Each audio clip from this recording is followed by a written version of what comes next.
Selamat malam, jemaat terkasih. Selamat beribadah bagi kita sekalian. Bersyukur hari ini kita masih diberi kesempatan untuk menikmati persekutuan bersama Kristus melalui ibadah keluarga saat ini. Kiranya kesetiaan beribadah kita merupakan ungkapan syukur nyata melalui kehidupan persekutuan yang membawa berkat bagi kita semua. Jemaat, mari berdiri, persiapkan hati untuk masuk dalam kekudusan Allah.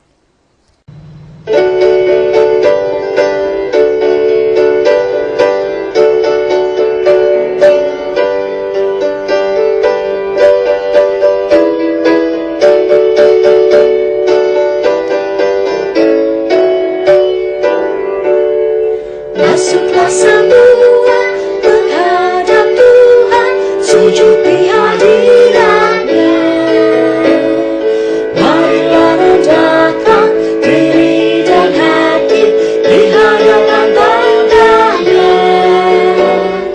Dalam kekudusan dan kebenaran, sujudlah kepada-Nya. Muliakan Tuhan, sorak-sorai tercipta kini dan selamanya. Bukalah hatimu, minta Roh Kudus menerangi jiwamu. Buanglah semua aku dan sombong dan mengaku dosamu. Terimalah anugerah, rahmat dan kasih dari Yesus Tuhanmu. Muliakan Tuhan, sorak-sorai tercipta kini dan selamanya.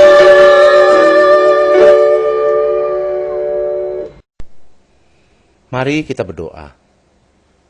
Ya Tuhan, kami jemaat-Mu berkumpul di rumah kami masing-masing untuk memulai ibadah kami.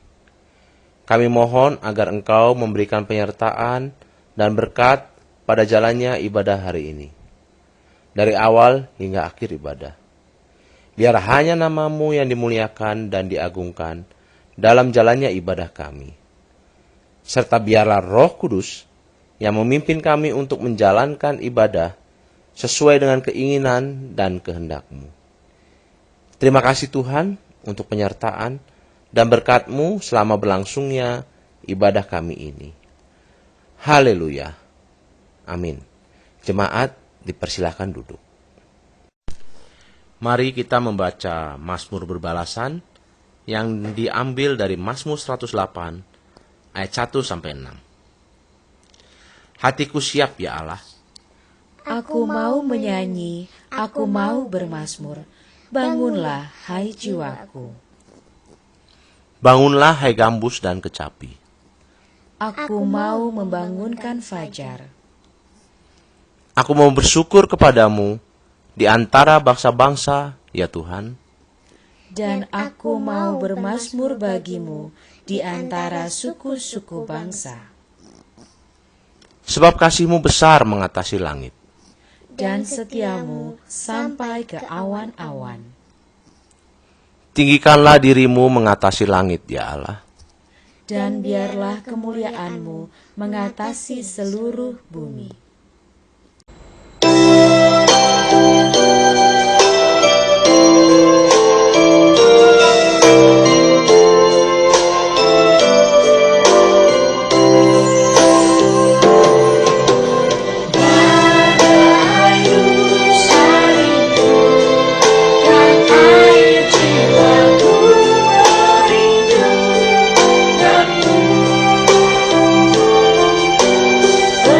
Engkau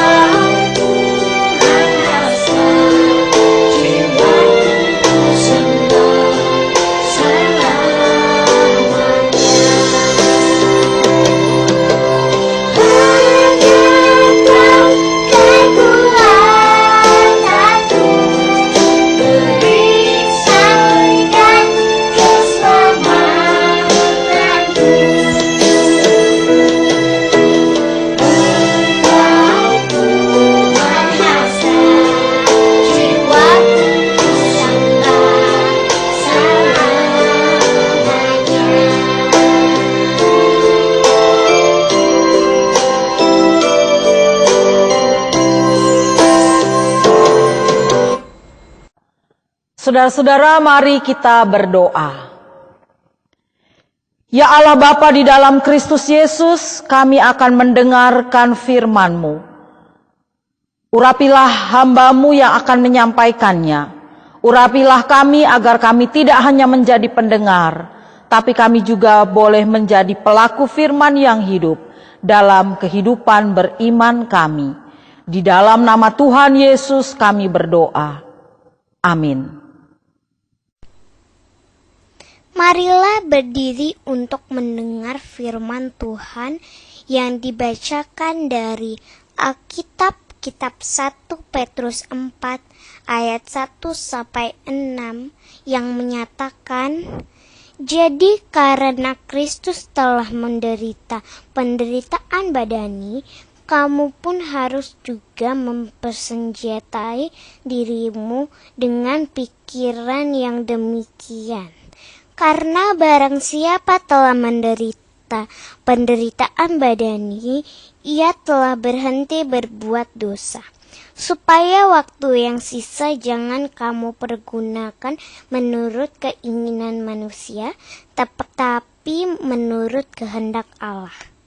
Sebab telah cukup banyak waktu kamu pergunakan untuk melakukan kehendak orang-orang yang tidak mengenal Allah.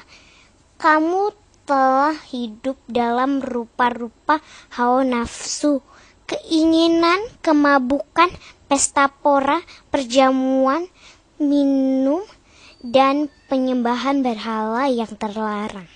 Sebab itu mereka heran bahwa kamu tidak turut mencemplungkan diri bersama-sama mereka di dalam kubangan ketidaksenonohan yang sama, dan mereka memfitnah kamu. Tetapi mereka harus memberi pertanggungan jawab kepada Dia yang telah siap sedia menghakimi orang yang hidup dan yang mati. Itulah sebabnya maka Injil telah diberitakan juga kepada orang-orang mati, supaya mereka sama seperti semua manusia dihakimi secara badani, tetapi oleh Roh dapat hidup menurut kehendak Allah. Demikian pembacaan Alkitab. Berbahagialah setiap orang yang mendengar firman Tuhan dan yang melakukannya. Terpujilah Tuhan Yesus. Haleluya.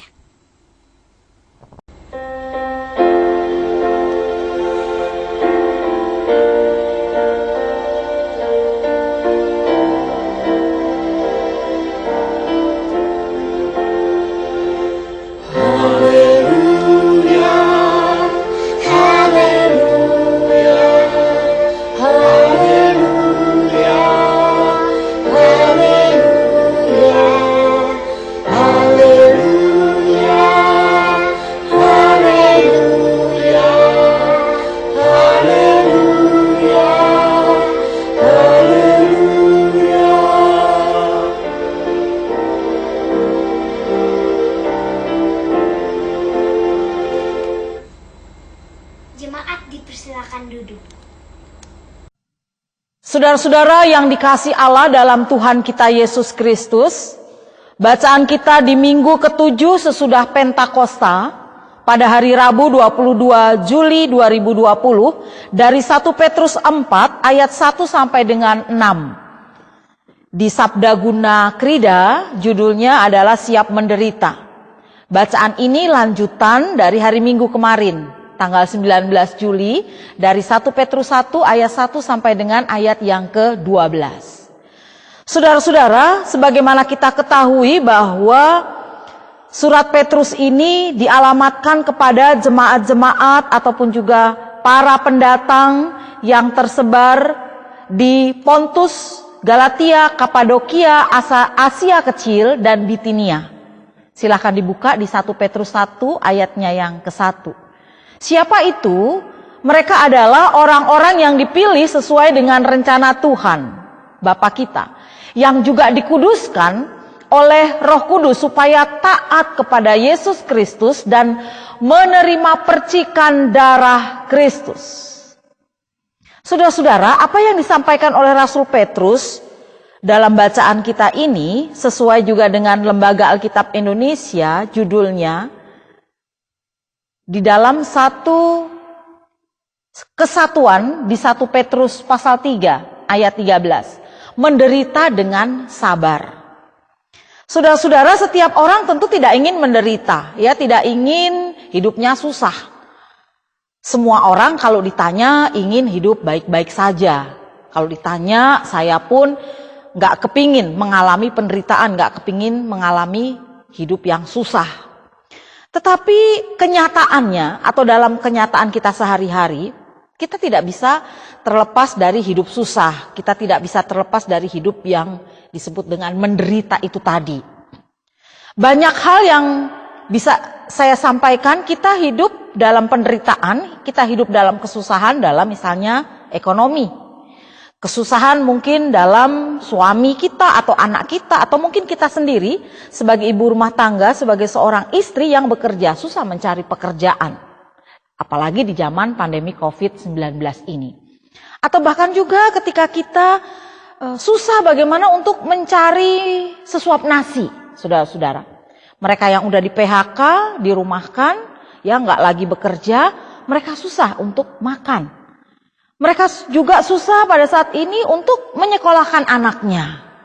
Ya, atau bahkan juga mereka susah dari hidup dari hari ke hari, bagaimana mengatur perekonomian keluarga, membayar air, membayar listrik, ya. Kemudian juga bagi mereka yang menyekolahkan anaknya, memberikan uang saku, memberikan uang jajan, atau bahkan juga menyiapkan perlengkapan-perlengkapan sekolah anaknya. Di tahun ajaran yang baru banyak sekali pengeluaran untuk anak kita yang sekolah. Itu artinya bahwa hidup kita tidak bisa terlepas dari kesulitan. Hidup kita tidak bisa terlepas dari penderitaan. Nah, saudara-saudara, konteks di Petrus ini adalah orang-orang yang hidup di dalam penganiayaan. Orang-orang yang hidup di dalam kesulitan, di dalam pergumulan, bagaimana mereka harus tetap mempertahankan jati diri mereka atau bahkan juga iman percaya mereka kepada Tuhan meskipun ada di dalam penderitaan. Sebagaimana bacaan kita hari Minggu yang lalu, tanggal 19 juga banyak sekali mengarahkan kepada kita, tentunya tidak hanya kepada jemaat para pendatang, tetapi tetap kepada kita untuk tetap kuat, untuk tetap bersabar, untuk tetap bertahan di dalam penderitaan itu. Artinya bahwa seberat apapun penderitaan yang kita alami dalam keluarga, dalam rumah tangga, atau bahkan juga dalam pelayanan kita sehari-hari, jangan itu menjadi penghambat kita untuk datang kepada Tuhan. Jangan itu menjadi penghambat kita untuk kemudian kita minta kekuatan dari Tuhan. Atau kemudian kita putus asa, atau bahkan juga kemudian kita angkat tangan karena kita sudah tidak berdaya. Jangan, saudara-saudara. Tapi justru penderitaan, kesulitan hidup yang kita alami itu menjadi ujian iman bagi kita. Apakah kita kuat atau tidak menghadapi semua penderitaan yang kita alami di dalam hidup ini. Saudara-saudara yang dikasih Allah dalam Tuhan kita Yesus Kristus, dalam bacaan kita ini 1 Petrus ditulis pada akhir abad pertama pada tahun 90 Masehi. Karena semua masalah yang muncul di dalam 1 Petrus ini justru berhadapan dengan masalah-masalah kehidupan orang Kristen setiap hari. Semua masalah yang mereka hadapi pada saat itu, justru mau tidak mau, mereka harus menghadapinya dengan iman dan percaya kepada Kristus. Dan di 1 Petrus ini, seperti yang saya katakan, berisi dengan nasihat-nasihat, berisi dengan surat pastoral, yang menekankan bagaimana kehidupan jemaat satu dengan yang lain, kehidupan keluarga satu dengan yang lain pada saat itu, tetap hidup di dalam Tuhan. Masalah pokok yang lain yang muncul di surat Petrus adalah bagaimana orang Kristen dapat menjadi warga negara yang baik. Dari segi teologis, kitab ini pun menekankan juga pada pertobatan. Dan bagaimana menempatkan orang yang baru bertobat pada saat itu di dalam berbagai masalah-masalah yang mereka hadapi.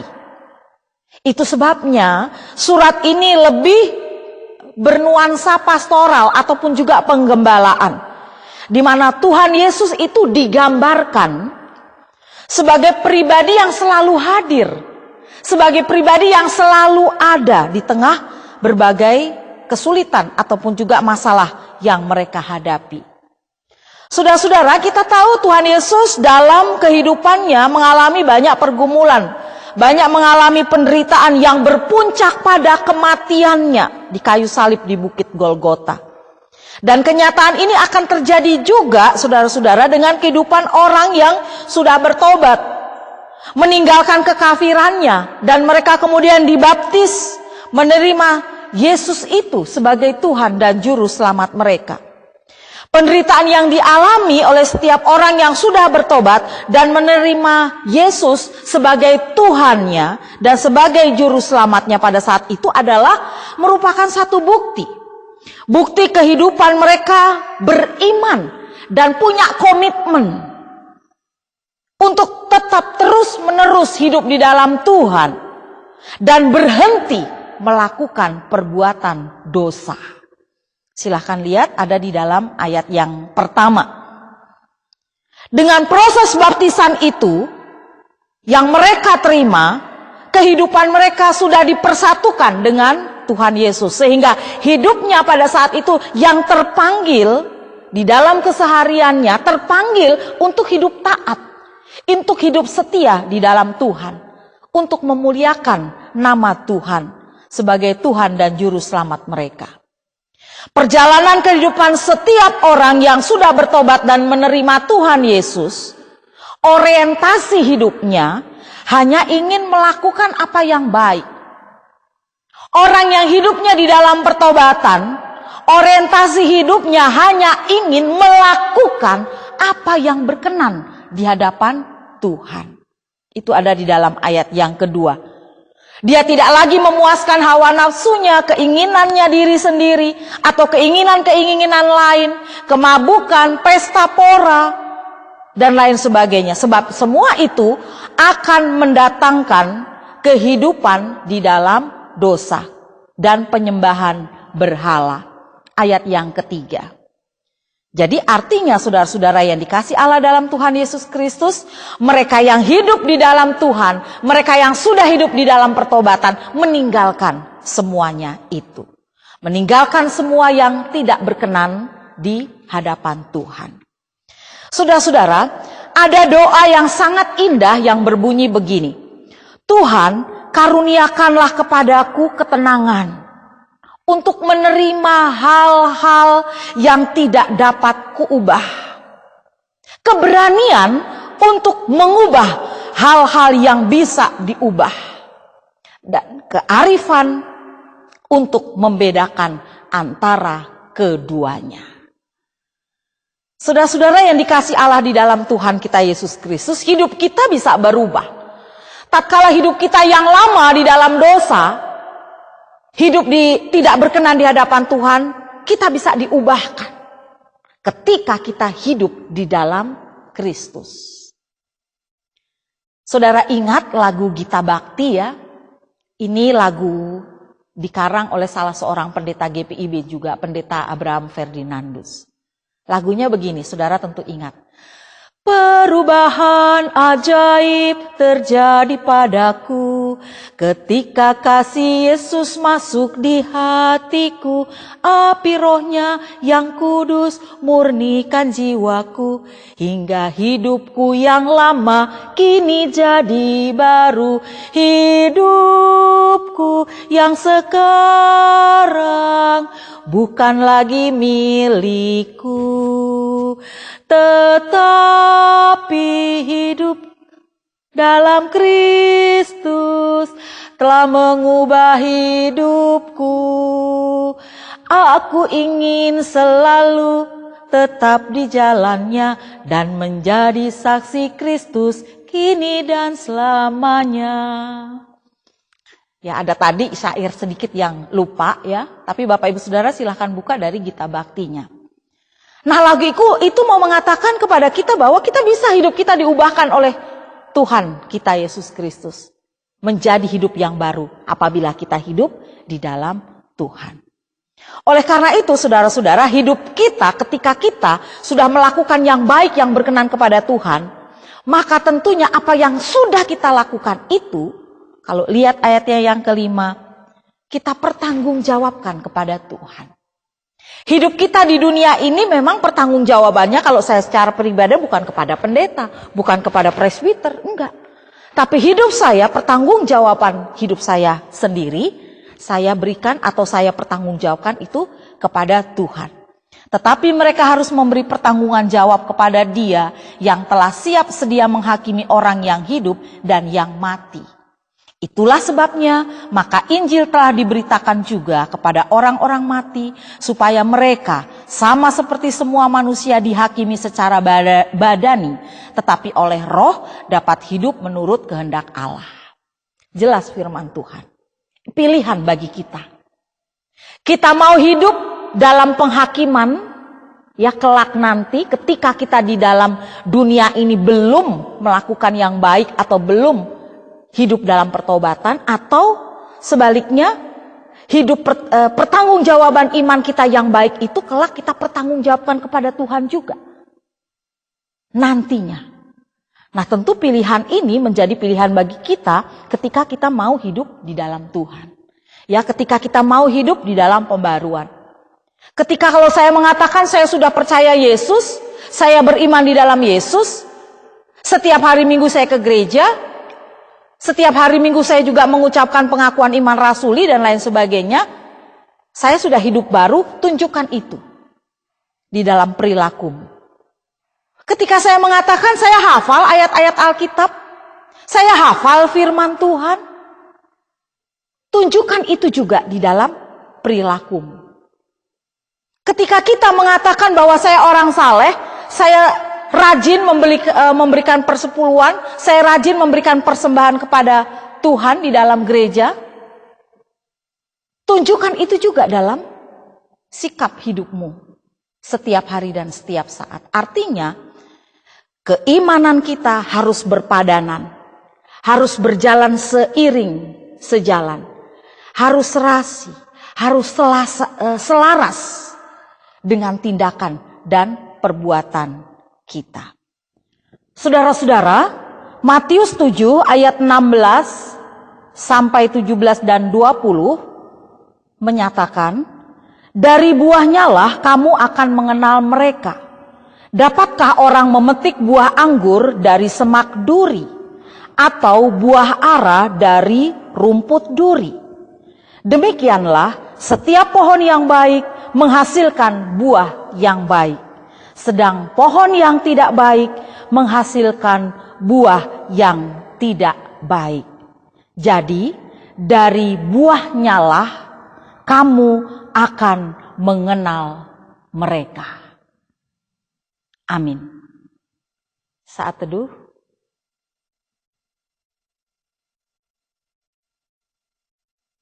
Selesai.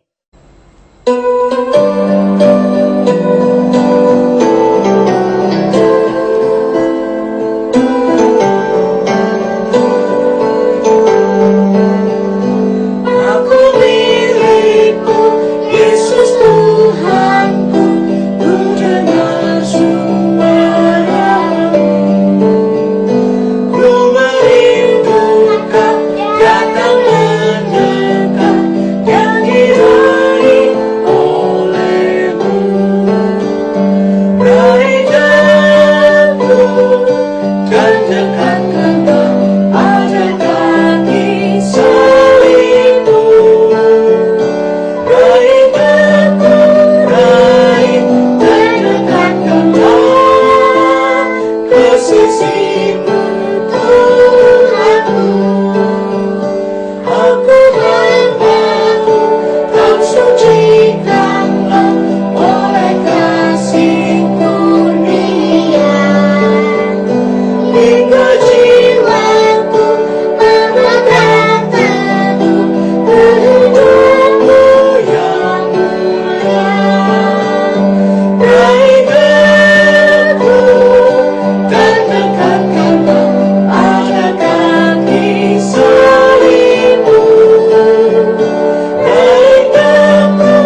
Saudara-saudara, mari kita menaikkan doa syafaat.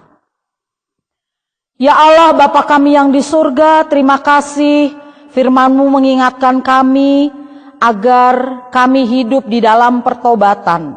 Kami hidup di dalam kuasa Tuhan. Kami hidup menjauhi yang jahat. Kami hidup benar. Kami hidup suci dan kudus. Kami hidup boleh menunjukkan buah yang baik, buah yang manis yang dapat dirasakan oleh banyak orang. Bapa, melalui doa syafaat ini kami berdoa selalu bagi pemerintahan bangsa dan negara Indonesia. Tuhan Yesus memberikan kuasa Roh Kudus dan hikmat bagi Bapak Presiden, Wakil Presiden, para menteri, anak-anak Tuhan yang juga bekerja di pemerintahan, di tingkat pusat atau daerah. Berikan roh hikmat juga bagi anak-anak Tuhan, orang-orang Kristen yang Tuhan percayakan untuk memimpin bangsa dan negara kami ini. Menciptakan suasana kebersamaan, suasana rukun dan damai, suasana adil.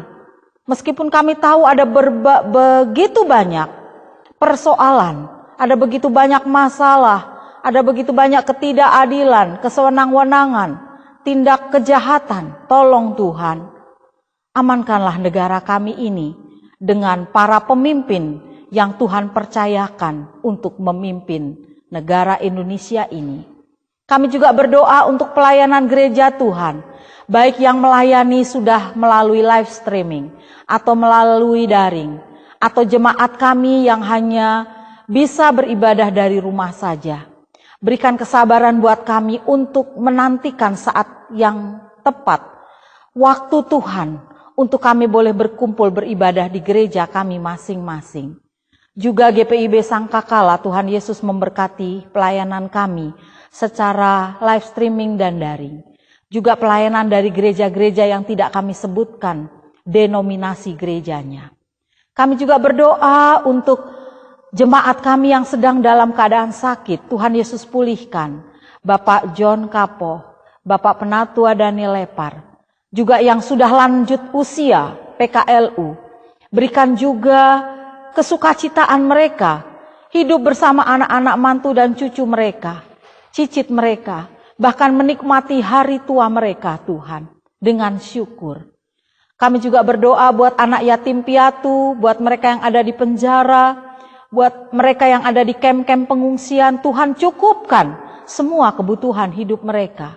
Termasuk juga bagi kami para orang tua yang memilih anak-anak yang saat ini sedang sekolah di luar Jakarta Tuhan. Atau anak-anak kami yang juga bekerja jauh meninggalkan kami para orang tuanya. Tuhan, Engkau menyayangi anak-anak kami juga. Termasuk anak-anak kami yang belum mendapat pekerjaan. Biarlah Tuhan Yesus juga boleh mencarikan pekerjaan untuk anak-anak kekasih kami. Buat mereka yang mendambakan teman hidup jodoh atau pendamping, Tuhan juga kami percaya akan memberikan teman hidup jodoh pendamping untuk anak-anak kami yang takut akan Tuhan. Kami juga berdoa bagi mereka yang berulang tahun selama sepekan. Berikanlah kesukacitaan juga buat mereka merayakan dan menikmati 1 tahun usia pertambahan dari Tuhan. Kami juga mau berdoa untuk lingkungan kami di mana kami tinggal, termasuk gereja kami. Kami percaya Tuhan juga akan menjaga kami melalui malaikat Tuhan yang ada di sekitar kami, gedung gereja, gedung pastori, ruangan konsistori, gedung serbaguna, dan juga lingkungan di mana kami tinggal di dalam kompleks sederhana Kodam Kebun Jeruk. Lindungilah kami semua Tuhan, berikan kami kesehatan. Kalaupun kami sakit, biarlah kami boleh bersabar.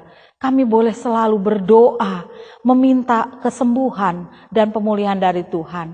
Terlebih lagi juga jauhkanlah kami dari virus atau COVID-19 ini Tuhan, yang mengancam kami, yang membuat kami takut, was-was, cemas dan lain sebagainya. Tolong kami Tuhan, berikan kekuatan dan semangat bagi kami untuk tetap menjalani kehidupan kami di tengah-tengah wabah COVID-19 ini.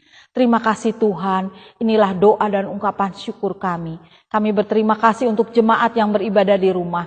Terima kasih juga untuk keluarga tiap-tiap hari Rabu yang ikut ambil bagian di dalam liturgi maupun juga terlibat di dalam rekaman suara. Terima kasih Tuhan untuk keluarga-keluarga yang sudah ikut ambil bagian dalam ibadah Rabu sampai pada malam hari ini. Terima kasih Tuhan, inilah doa kami. Ya Bapa, di dalam pengasihan-Mu kami mohon, dengarlah doa kami. Peliharalah kami dalam nama Tuhan Yesus yang mengajar kami berdoa bersama-sama. Bapa kami yang di surga, dikuduskanlah nama-Mu, datanglah kerajaan-Mu, jadilah kehendak-Mu di bumi seperti di surga. Berilah kami pada hari ini makanan kami yang secukupnya, dan ampunilah kami akan segala kesalahan kami, seperti kami juga mengampuni orang yang bersalah kepada kami. Dan jangan membawa kami ke dalam pencobaan, tetapi lepaskanlah kami daripada yang jahat.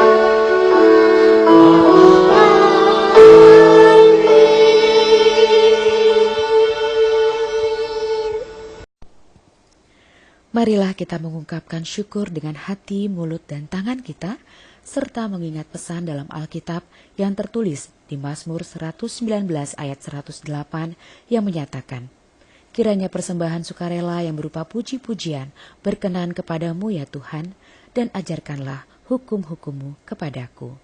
Tuhan memberkati saudara dan persembahan saudara.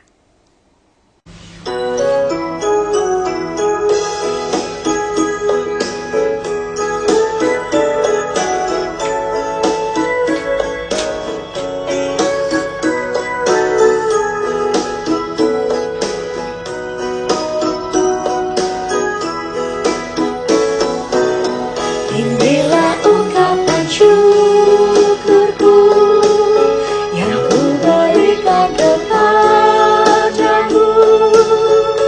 Ku berikan dari hatiku, terimalah.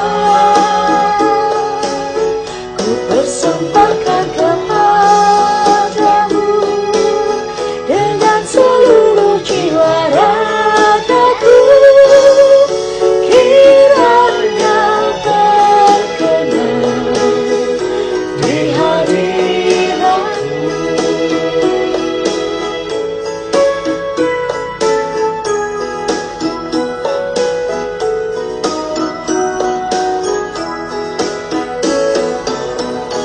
Ajarlah aku ya Tuhanku, menjadi alat di tangan-Mu untuk menyalurkan kasih-Mu di dunia.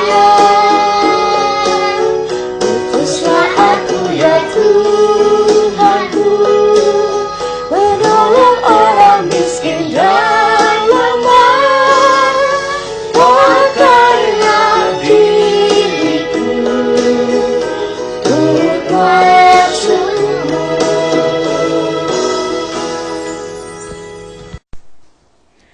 Jemaat dipersilakan berdiri, kita akan menaikkan doa persembahan. Allah Bapa kami yang bertahta dalam kerajaan sorga, terima kasih kami ucapkan, karena Engkau telah memberi kami kesempatan beribadah hari ini. Terima kasih atas firman yang telah disampaikan oleh hamba-Mu, kiranya Engkau memberkati apa yang telah kami berikan, besar kecilnya persembahan kami. Dan kiranya persembahan ini dapat berguna untuk pelayanan pekerjaan Tuhan di tempat ini, sehingga nama-Mu dipuji, dimuliakan. Terima kasih ya Tuhan, inilah doa kami. Di dalam nama Tuhan Yesus kami berdoa dan mengucap syukur. Amin.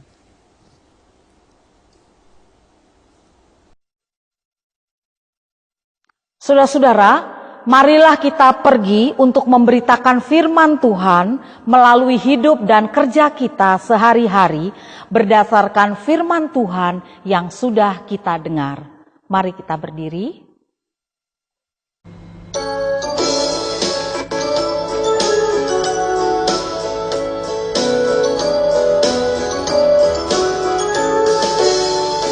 Hai, pergi dan wartakan Injil Kristus dalam karya dan dalam kuasa-Mu, baik di rumah, sekolah dan di kantor, juga di setiap waktu dan tempat. Bawa kasih dan bawa sukacita, panjang sabar serta lemah lembut. Itu sikap yang harus kau lakukan, karena Kristus nyata dalam hidupmu.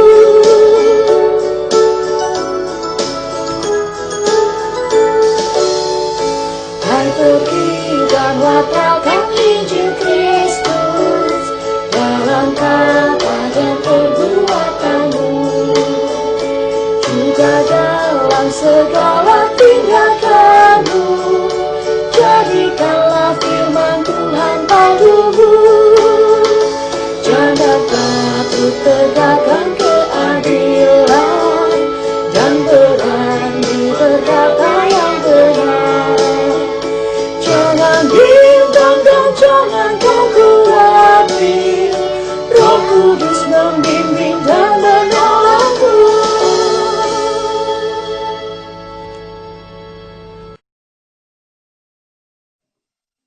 Saudara-saudara, terimalah berkat Tuhan.